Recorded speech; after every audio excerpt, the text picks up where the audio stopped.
Radio Fribourg, c'est que du bonheur avec Amael. Et pour se lancer dans cette semaine, on va parler du 21e cycle de conférences de l'association Les 4 Vents. Et on va le faire avec 2 membres de cette association, Laure Christine Maury, bonjour. Bonjour Amael. Et puis Ibrahim Nimaga, bonjour Ibrahim. Bonjour. Et bienvenue. On commence, Laure Christine, juste par rappeler que cette association des 4 Vents est liée à l'université de Fribourg. Tout à fait. Alors, peut-être juste avant de se lancer vraiment dans le cycle, je voulais dire, voilà, le cycle s'appelle « À l'impossible, nul n'est tenu, récit de rêve, d'audace et d'exploit ».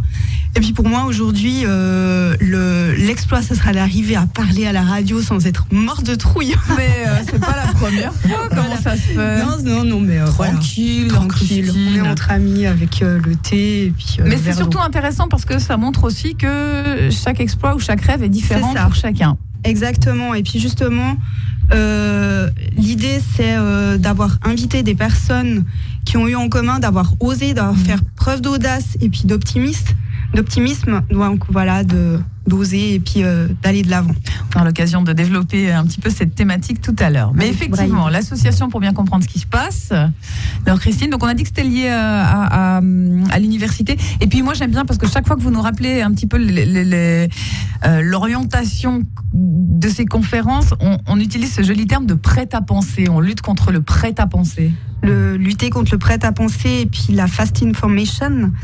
Parce qu'en fait, à l'heure actuelle, on est bombardé d'informations. Parfois, en fait, l'information, elle tient en 140 caractères. Et puis, on vit dans un monde très pressé, on a envie d'aller vite. Et puis en fait, on se loupe par rapport à l'esprit critique, etc. Et puis, donc, ça fait depuis 21 cycles qu'on a envie d'un petit peu secouer l'esprit critique, de faire voir aux gens un thème sous différents angles, et puis d'aller un petit peu creuser un petit peu plus loin par rapport à l'information, d'être d'accord, d'être pas d'accord, de s'émerveiller, d'être intéressé, etc. Donc voilà. Toujours avec des invités qui ont leurs particularités puis qui sont professionnels dans ce qu'ils viennent raconter. Exactement. Oui. On a toujours eu beaucoup de chance avec les conférenciers. C'est vrai que nous misons sur la qualité en fait.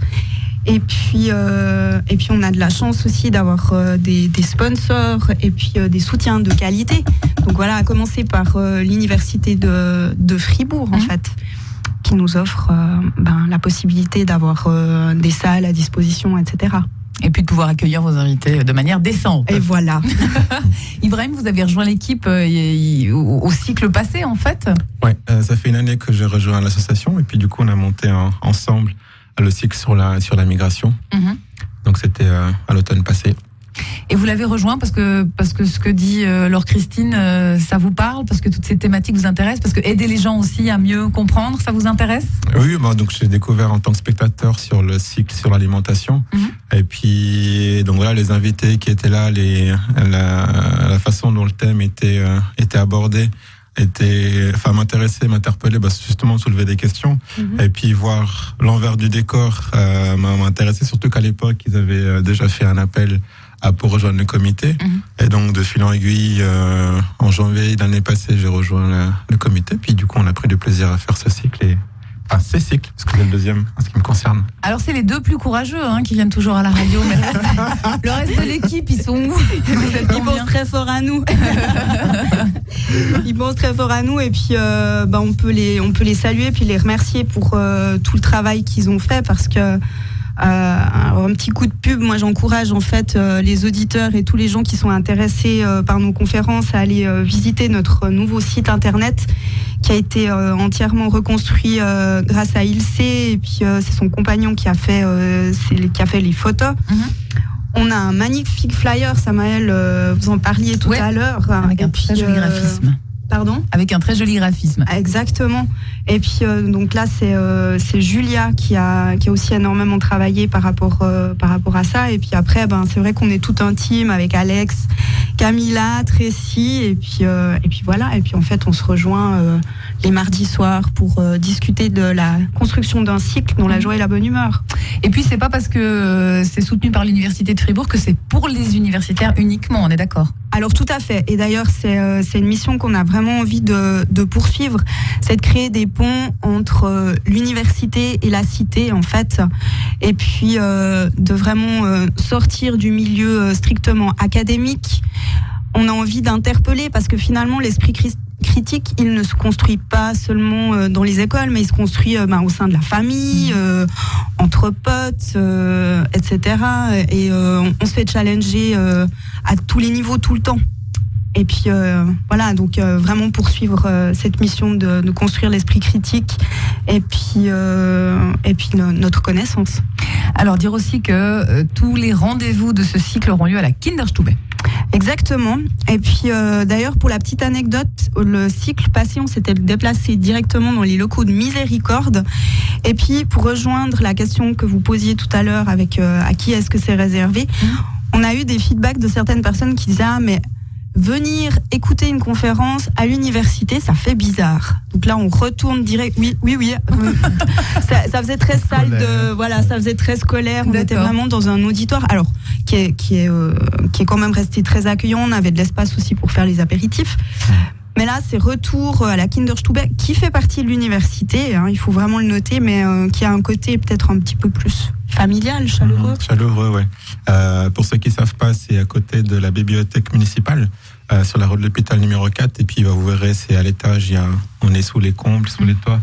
Et c'est là que j'avais découvert justement l'association et le cycle. Et puis, du coup, c'est un beau clin d'œil de retourner là-bas. Exactement. Bien, donc tous les rendez-vous auront lieu les mardis soirs dès 19h30 à la Kinderstube. On va revenir à ce thème, donc à l'impossible, nul n'est tenu, récit de rêve, d'audace, d'exploit. Donc ce sont des gens finalement ordinaires que vous avez invités, mais qui ont réalisé des choses qui étaient pour eux extraordinaires. Pas facile de faire 4 choix. Non, c'est vrai. Oui, c'est vrai que en plus, évidemment, c'est très très large. On peut aller dans tous les domaines avec des rêves. Ouais, déjà, on discutait entre nous, faire venir des personnalités entre guillemets ou alors des personnes un peu plus anonymes. Enfin, il y avait beaucoup de matière pour ce thème. Et puis du coup, on a quand même dû se limiter à 4 soirs, 4 thèmes, 4 invités.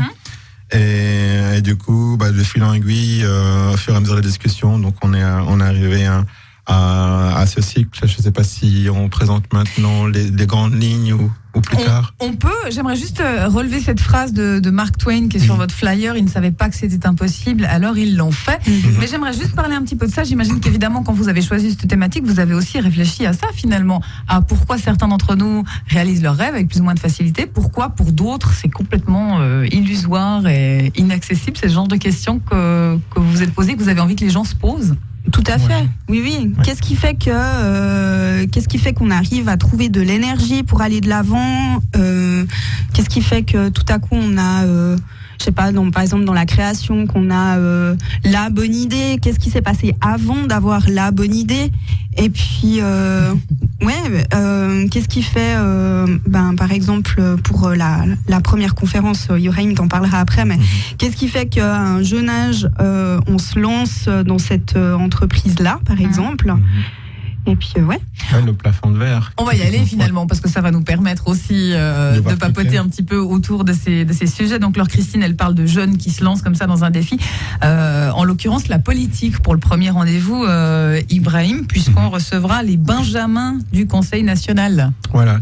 Donc, nous, notre premier... une des premières discussions, c'était... on trouvait quand même assez osé que des petits jeunes de 24 et 27 ans, enfin 24 ans à l'époque pour Mathias Renard, soient élus à Berne. Donc ça arrive pas souvent, surtout quand on voit un peu la moyenne d'âge, la constitution du Parlement. Du coup, on a eu l'idée de monter la première soirée autour de ces Benjamins du Conseil national. Donc Mathias Renard a été élu à 24 ans. Il a été réélu dernièrement. Et puis les Amazones, donc c'est la Benjamine actuelle du Parlement. Donc elle a été élue l'année passée. Et donc nous, la question c'était, comment ça se fait qu'à un tel âge, on se dit, je me lance en politique et puis j'essaye de me faire élire à Berne pour défendre, Puis après, comment s'imposer, comment garder la tête haute, pas facile, en plus au féminin, peut-être que c'est encore moins évident. Exactement, ouais. Alors c'est bien parce qu'on aura l'occasion de lui poser ces questions-là, nous, d'ici quelques dizaines de minutes, puisqu'on l'appellera Lisa Mazzonnet. Elle a eu la gentillesse de se prêter au jeu de l'interview. Donc ils seront là tous les deux, le premier mardi soir. Le premier mardi soir, oui. Mathias Renard et puis Lisa Mazzonnet. Ensuite, complètement différent, la seconde rencontre sera consacrée à l'association Rêve Suisse. Voilà. Donc pour cette soirée-là, en fait, on se posait la question, voilà, réaliser ses propres rêves, c'est déjà pas facile. Du coup, qu'en est-il pour la réalisation des rêves des autres, et notamment des enfants ou des adolescents qui sont malades ou en situation de handicap?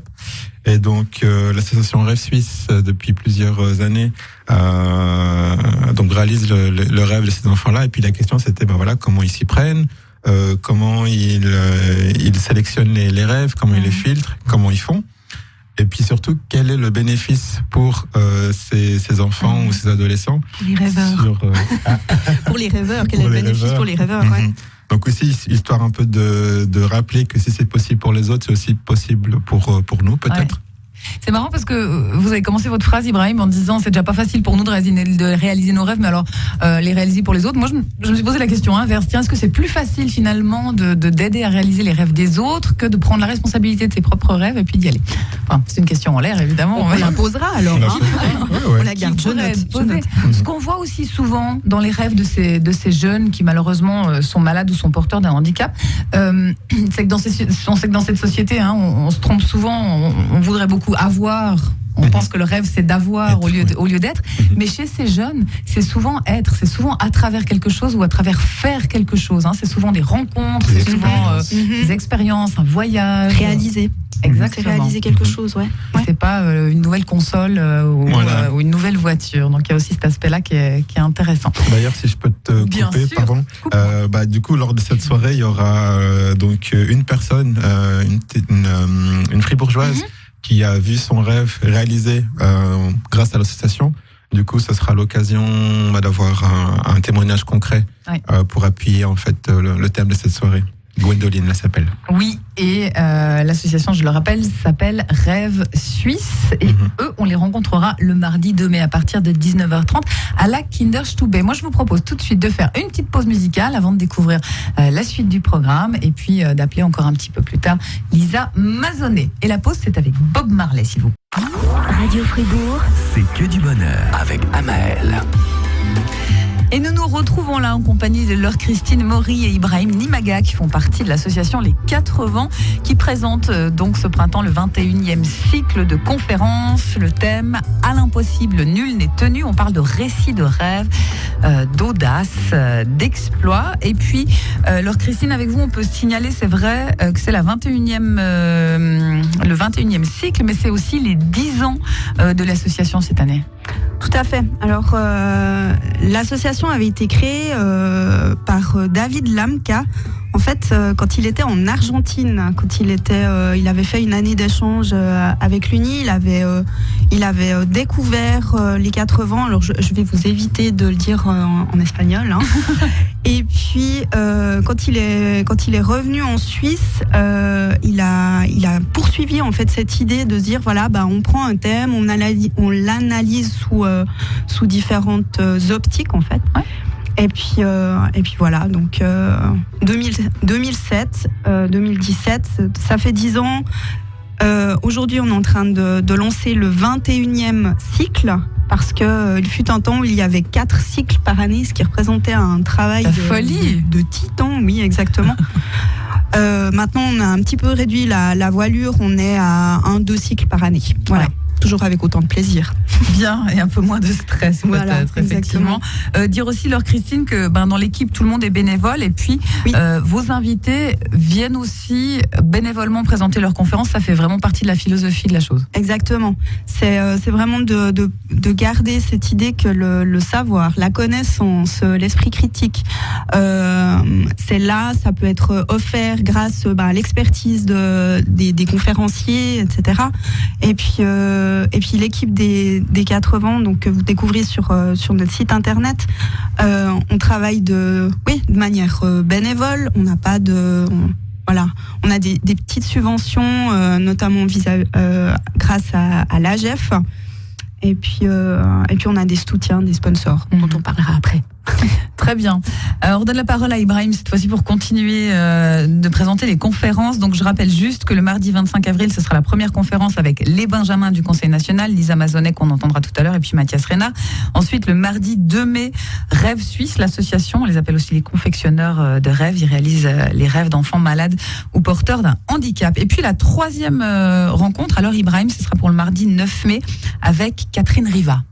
Ouais, tout à fait. Donc là, pour cette soirée, en fait, on voulait un petit peu s'intéresser aux personnes, un petit peu, entre guillemets, les lanceurs ou lanceuses d'alerte. Et typiquement, après avoir vu l'émission 36.9 sur la RTS, sur Endométriose, le nom de Catherine Riva est assez vite venu dans nos conversations.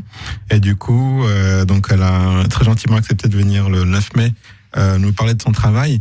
Et donc la question en fait c'est donc voilà pourquoi au lieu de rester dans son train-train quotidien, elle se donne de la peine d'aller à la pêche aux informations, nous informer,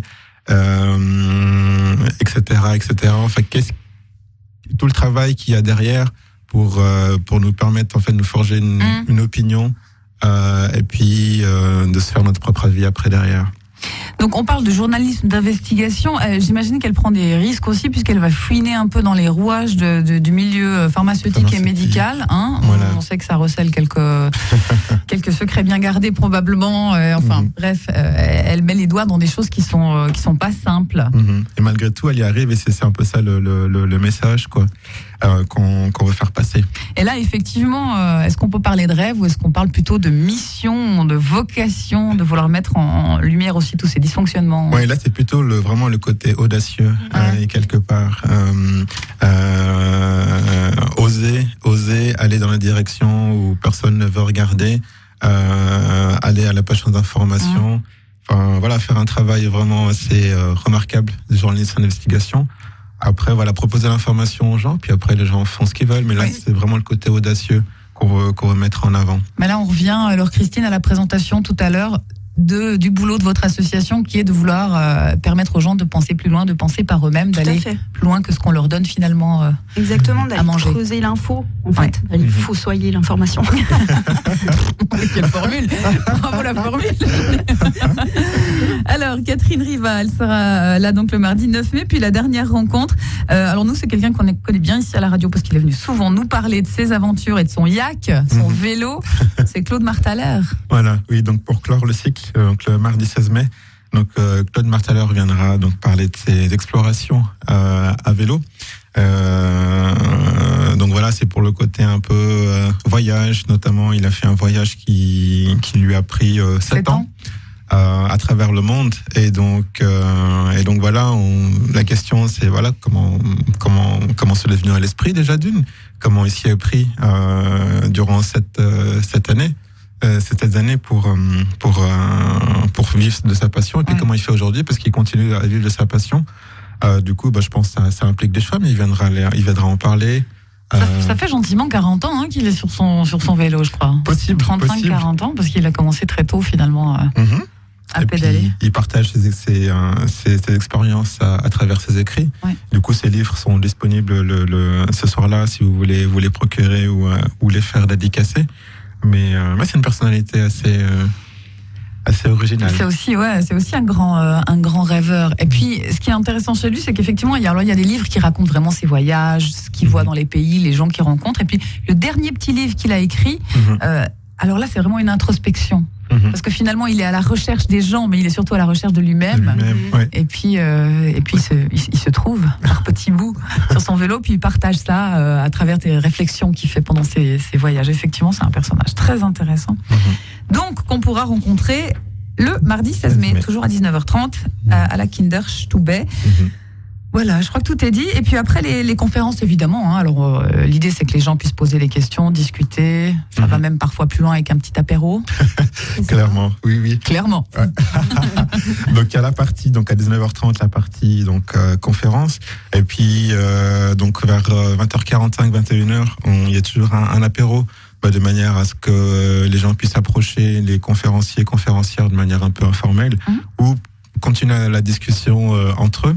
Et donc cette année, comme l'affiche en fait représente un enfant en train de se balancer sur la Lune, du coup on va essayer de proposer des apéros au clair de lune. Ouais. Et donc si la météo le permet, on ira dans la cour de l'hôpital des Bourgeois pour faire ces apéros.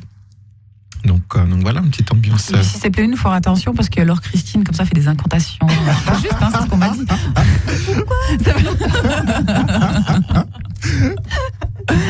Donc, Laure Christine, peut-être juste encore une fois guider les gens vers le programme.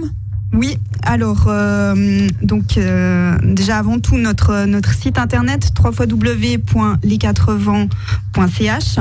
Je note aussi au passage que vous pouvez nous liker sur Facebook ou bien nous rejoindre aussi sur LinkedIn.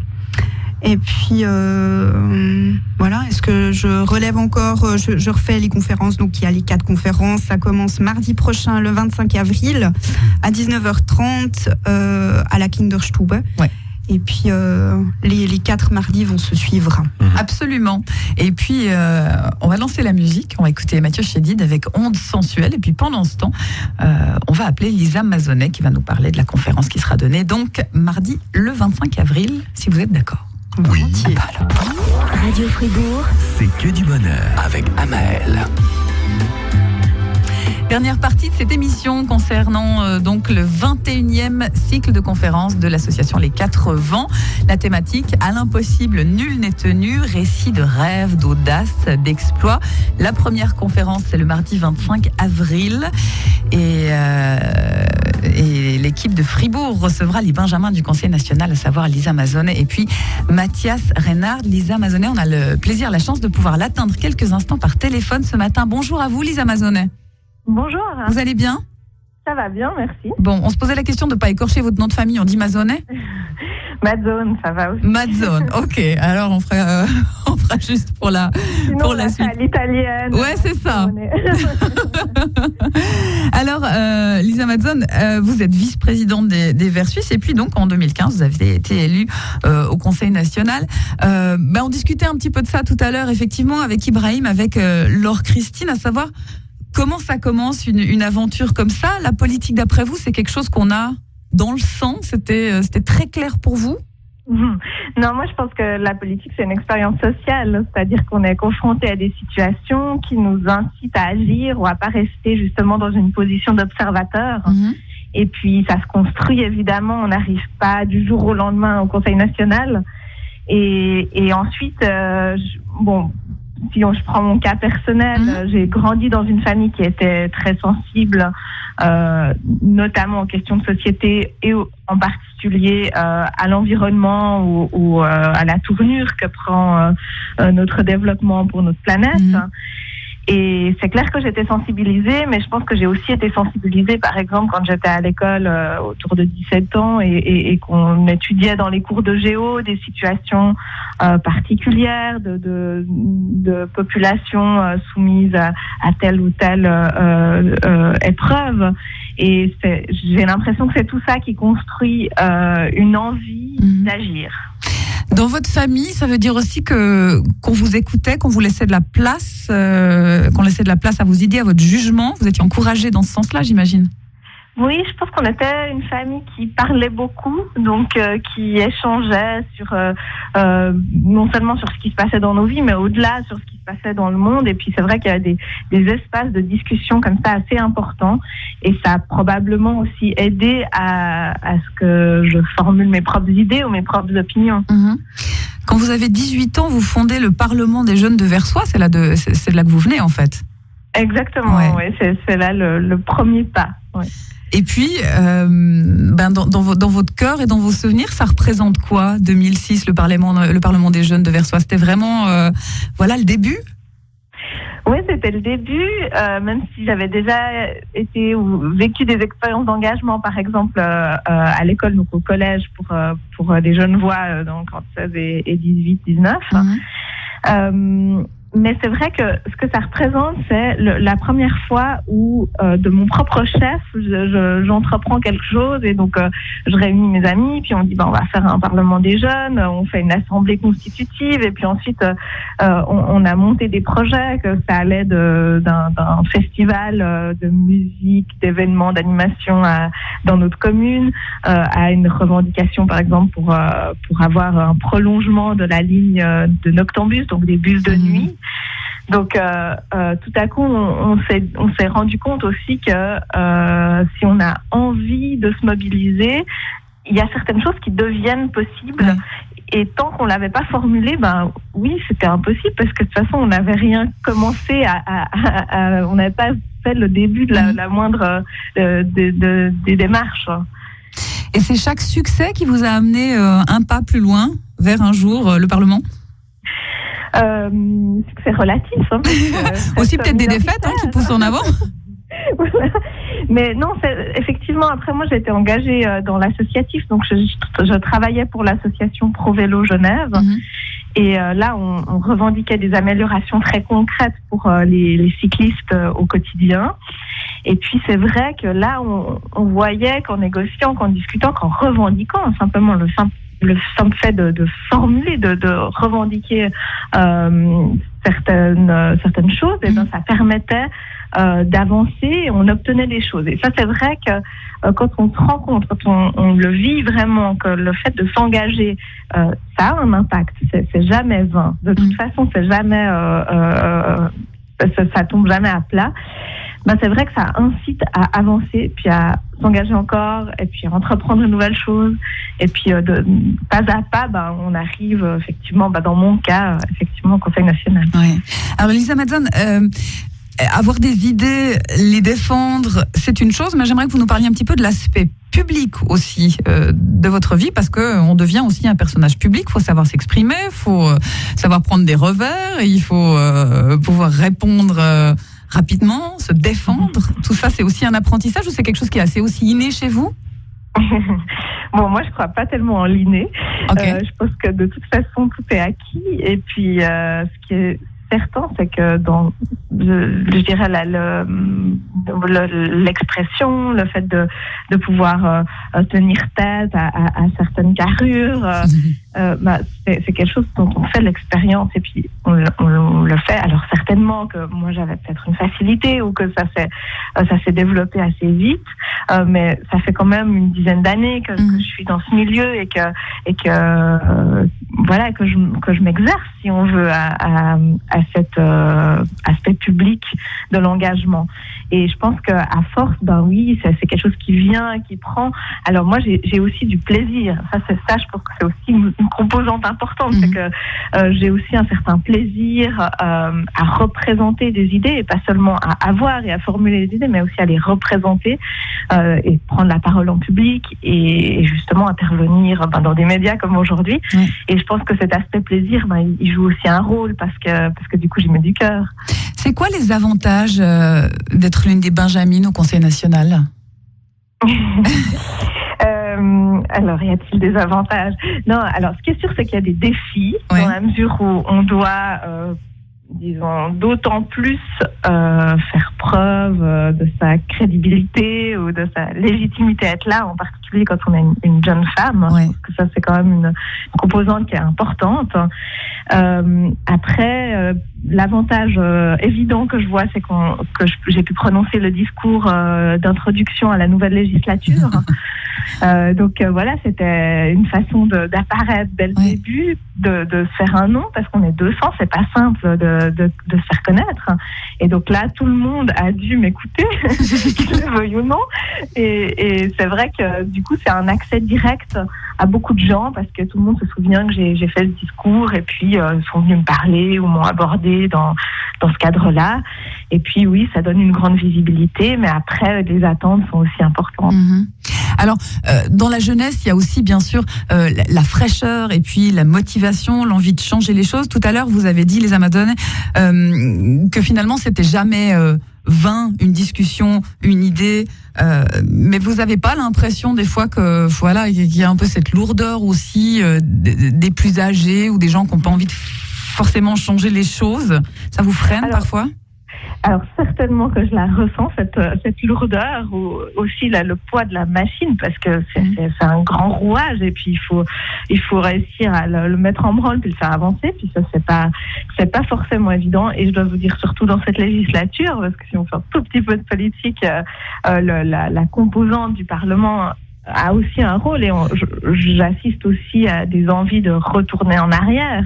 Et, des fois, je suis complètement éberluée parce que je me dis mais non, mais c'est pas possible. On va quand même pas revenir à ce qui moi me semblait complètement acquis, obtenu, gravé dans le marbre. Mais c'est là aussi où je pense que c'est très important de s'engager, parce que s'engager, c'est aussi faire entendre une voix. Et cette voix, des fois, si nous, on la fait pas entendre, ou si chacun la fait pas entendre, elle n'existe pas, ou elle n'a pas de place. Et donc, je pense qu'il faut composer entre l'envie de faire avancer des choses avec des propositions concrètes, et auxquelles je m'attelle aussi en déposant des textes, des propositions d'émotion, mais aussi le fait de défendre une certaine vision de société par sa présence, sa parole, et ça me semble une composante essentielle, et vraiment chaque discours a un rôle et joue un rôle, et c'est vrai que pour moi c'est aussi une des raisons principales qui fait qu'on doit s'engager, et qu'on a aussi je pense une responsabilité à s'engager dans certaines situations.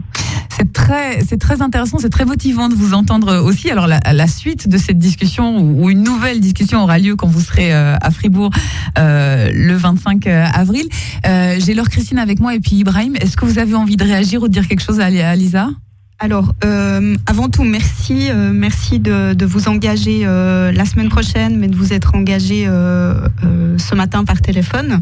Et puis, nous nous réjouissons vraiment beaucoup de vous accueillir avec Mathias Reinhardt.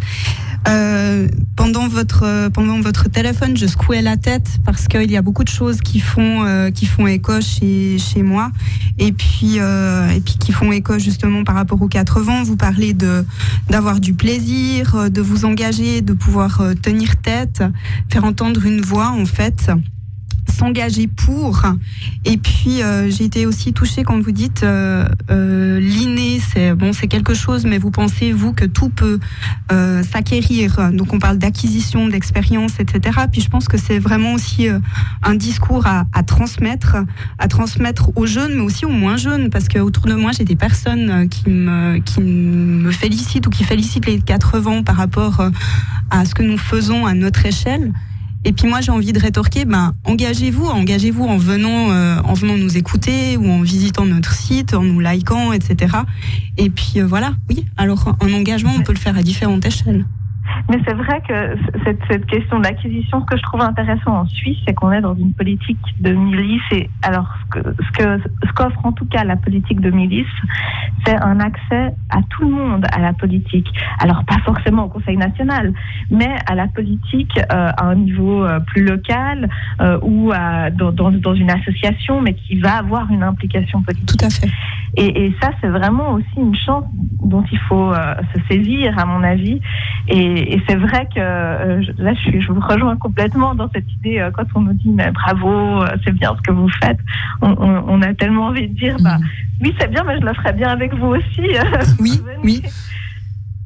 Bon vous aurez des choses à vous dire. Super. Et sûrement avec beaucoup de monde aussi. Lisa Madson, je vous remercie infiniment d'avoir pris le temps d'être avec nous quelques instants ce matin. Merci à vous de l'invitation. Et puis bienvenue à Fribourg le mardi 25 avril. Bonne journée. Bonne journée. Bonne journée. Au revoir. Premier rendez-vous donc de ce cycle mardi 25 avril. Il nous reste une petite minute pour conclure, Ibrahim et Laure Christine. Vous avez quelque chose à rajouter ? Des remerciements encore que vous vouliez faire, alors Christine, je crois, à vos partenaires. Exactement, voilà. Alors, les soutiens que nous avons, donc c'est l'AGEF. Donc ça c'est lié à l'université, et puis ensuite nous avons des soutiens en nature, en fait, j'ai envie de dire. Donc Cécile Choco Création, la brasserie du Chauve, la couleur du vin, et puis aussi nous sommes portés par le site mylittlefribourg.ch. Très bien. Ils sont salués. Voilà. Donc, si on récapitule, pour terminer, 21e cycle de conférences pour les 4 vents avec ce titre, à l'impossible, nul n'est tenu, et 4 rencontres, les Benjamins du Conseil national, Lisa Mazzone et Mathias Reinhardt, le mardi 25 avril. Le mardi suivant, l'association Rêve Suisse. Ensuite, Catherine Riva, spécialiste en matière d'enquête sur les affaires de santé, le 9 mai. Et puis, le cyclonaute Claude Martaler, le mardi 16 mai. Rendez-vous sur le net, évidemment, pour retrouver tout ce programme, ou alors sur Facebook. On est juste ? Oui. Bien. Juste. À la semaine prochaine. Oui, avec grand plaisir. Et je vous souhaite une très bonne journée. Laure Christine Maury et puis Ibrahim Nimaga pour l'association Les 4 Vents. Salut à vous. Merci. Salut. À bientôt. Merci Amael.